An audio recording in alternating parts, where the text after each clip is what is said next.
I have this really bad habit sometimes where I'm talking to one friend about one of my other friends, and I'm just going off on these great stories, telling about all the things that this person did, and then I get to the end, and my friend says, "That's great, but who is that?" And so today I want to talk to you about the Kerygma. The Kerygma is a fancy Greek word that basically just means proclamation. There is a very distinct difference between Kerygma and catechesis.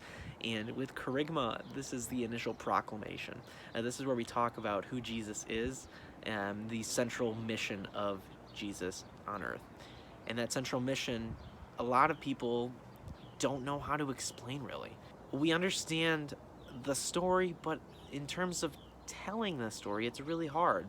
So I'm going to break it down for you right now. The ultimate story that we need to share about who Jesus is that Jesus is God incarnate who came down to save us, suffered and died and rose from the dead. I teach 6th grade religion at Mazzucchelli, and I explain the Kerygma this way. I say, if there's one thing that you get out of my class through this whole year, let it be this.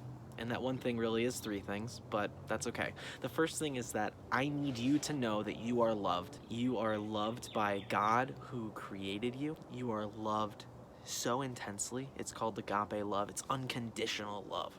And I have my students repeat this back to me. I say, I state your name, am loved by God, and there is nothing I can do to make God love me more or less. And that's our first thing. I say, okay, you are loved. The second thing I need you to remember is that you are good. You are created good. And how do I know this? Well, because you were made by God, and God doesn't make junk.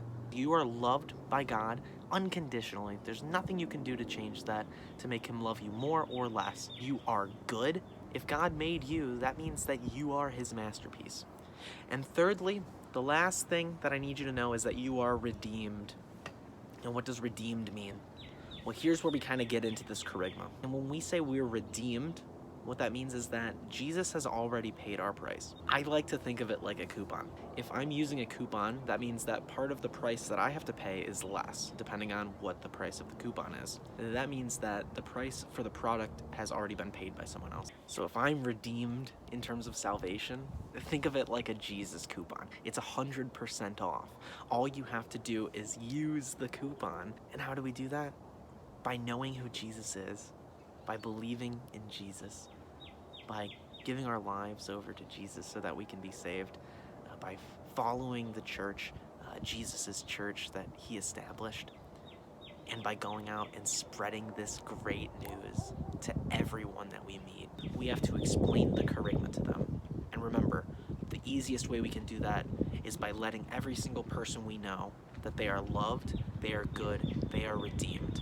And how are they redeemed? They're redeemed through the life, death, and resurrection of Jesus Christ. And this isn't just something that I'm suggesting you do. This is something that Jesus has commissioned all of us to do. In the Great Commission, which is Matthew 28, verses 19 through 20, Jesus says, "Go, therefore, and make disciples of all nations, baptizing them in the name of the Father, and of the Son, and of the Holy Spirit, teaching them to observe all that I have commanded you.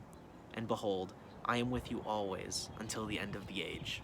How can we fulfill the Great Commission? By proclaiming Jesus to everyone we meet. Remember, you are loved, you are good, and you are redeemed.